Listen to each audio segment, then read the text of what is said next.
નમસ્તે મિત્રો, વિચાર મંથનમાં તમારું સ્વાગત છે. વિચાર મંથનમાં અત્યારનો વિષય છે સંપ ત્યાં જંપ. આ વિશે આપણે ચર્ચા કરીએ. એક વૃદ્ધ મરવાની અણી ઉપર હતા.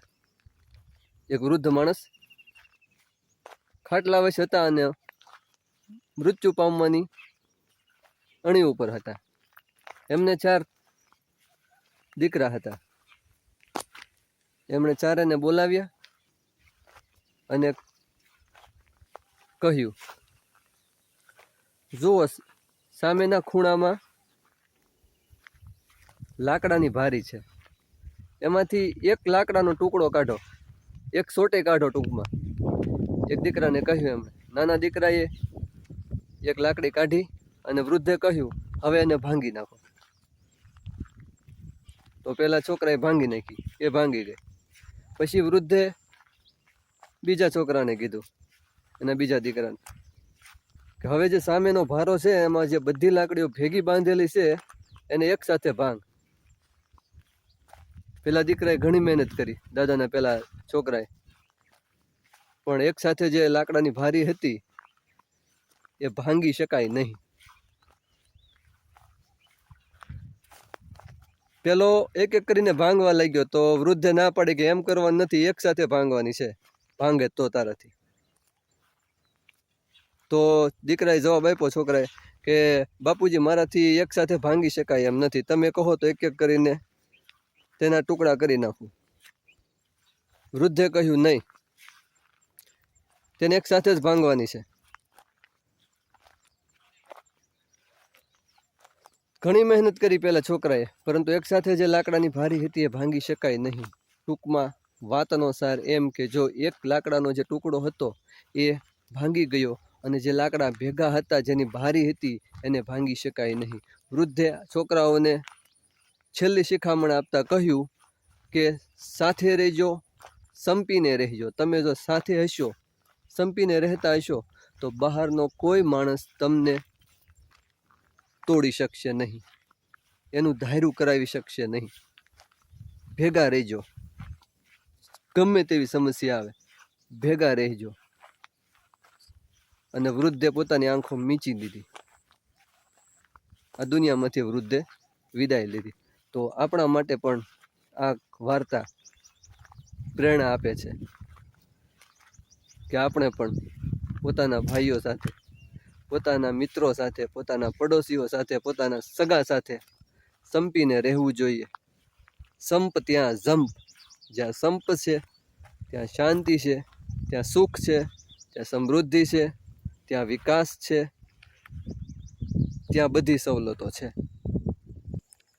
જ્યાં સંપ ન હોય જ્યાં સંપ ન હોય ત્યાં અવ્યવસ્થા સર્જાય છે. બહારના સ્વાર્થી માણસો પોતાનું ધાર્યું કામ કરાવીને જતા રહે છે. આપણે જોઈએ છીએ જે ભાઈઓમાં, જે કુટુંબમાં સંપ હોય ત્યાં બહારના માણસો પોતાનું ધાર્યું કાર્ય પાર પાડી શકતા નથી. એ આપણને જોવા મળે છે. કહેવાય છે કે ઘરનો વિભીષણ લંકા ઢાળે. લંકાના વિનાશ માટે જો કોઈ જવાબદાર હોય તો એ વિભીષણને માનવામાં આવે છે.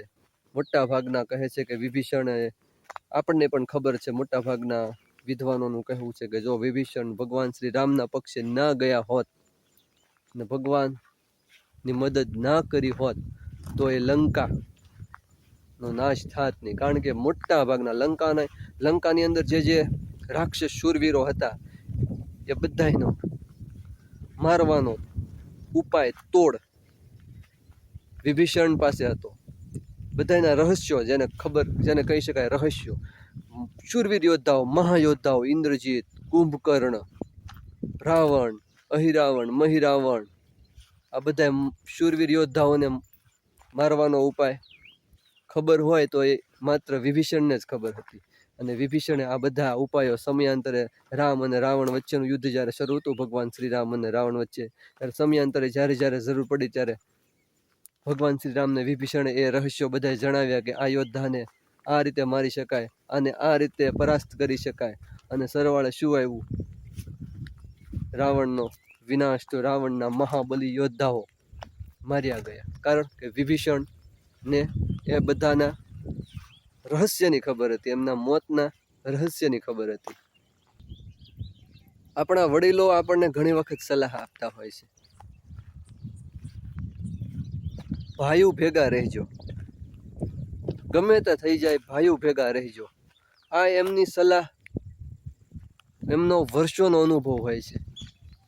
આપણા વડીલો, આપણા બુઝુર્ગોની જે સલાહ આપણને આપવામાં આવે છે એ એમના વર્ષોનો અનુભવ હોય છે. એમણે ક્યારે કહ્યું હોય છે, એમને અનુભવ થયા છે. જો તમે ભાઈઓ સાથે રહેશો તો તમે ક્યારે હેરાન નહીં થાવ. ભલે ગમે તેવા છે, ગરીબ હોય, પૈસાદાર હોય, આપણને ગણતો હોય, ન ગણતો હોય, સન્માન આપતો હોય કે ના આપતો હોય, પરંતુ ભાઈઓ સાથે રહેવું જોઈએ. એમાં જ સલામતી છે અને એમાં જ સુખ છે. સંપત્યા જંપમાં આજે આટલું. બસ. જય હિન્દ, જય ભારત.